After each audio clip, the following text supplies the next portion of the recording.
তিলোত্তমার খুনের রাতে রক্ত ধুতে বাথরুমে স্নান করেন এক জুনিয়র ডাক্তার।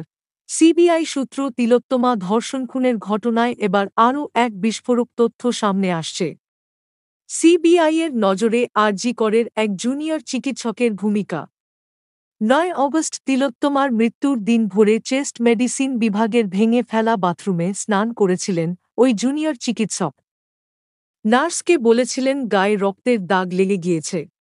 সিবিআই সূত্রে এই তথ্য উঠে আসছে। ওই জুনিয়র ডাক্তারের খোঁজে আরজি করেন নার্সদের জিজ্ঞাসাবাদ করছেন সিবিআই আধিকারিকরা। সেমিনার রুম চত্বরেই ওই বাথরুম। সেখানে ভোরবেলা স্নান করতে গিয়েছিলেন ওই জুনিয়র ডাক্তার। সূত্রের খবর, সহ চিকিৎসকদেরও তিনি জানিয়েছিলেন জামায় রক্তের দাগ লেগেছিল। রক্তদাগ রহস্যক্রমেই দানা বাঁধছে।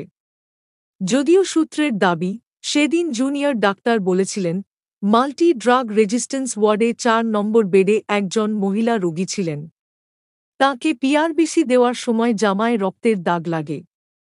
প্রশ্ন উঠছে, পিআরবিসি দেওয়ার সময় এই ঘটনা ঘটলে সেখানে কর্তব্যরত কোনো নার্স কি এই ঘটনার সাক্ষী ছিলেন?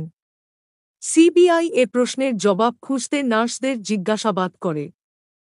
সূত্রের দাবি, সেই জিজ্ঞাসাবাদেই চাঞ্চল্যকর দুটি তথ্য উঠে আসে।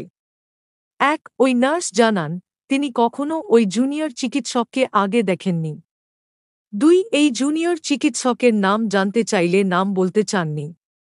সিবিআইয়ের কাছে যে বয়ান ওই নার্স দিয়েছেন, সূত্র মারফত জানা যাচ্ছে, সেখানে নার্স জানিয়েছেন রাত ৯টা নাগাদ হন্তদন্ত হয়ে মাল্টি ড্রাগ রেজিস্ট্যান্স ওয়ার্ডে ঢোকেন ওই জুনিয়র ডাক্তার।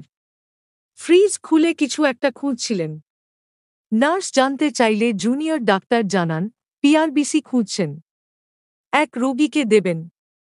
শীতল পিআরবিসি চালানো যায় না, তাই ফ্রিজার থেকে বের করে এরপর 10:30টা নাগাদ এসে পিআরবিসি চালান।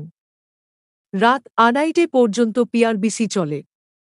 সূত্রের খবর, নার্স জিজ্ঞাসাবাদে জানান ওই সময়ের মধ্যে দুবার রোগীর কাছে গিয়েছিলেন ওই জুনিয়র ডাক্তার।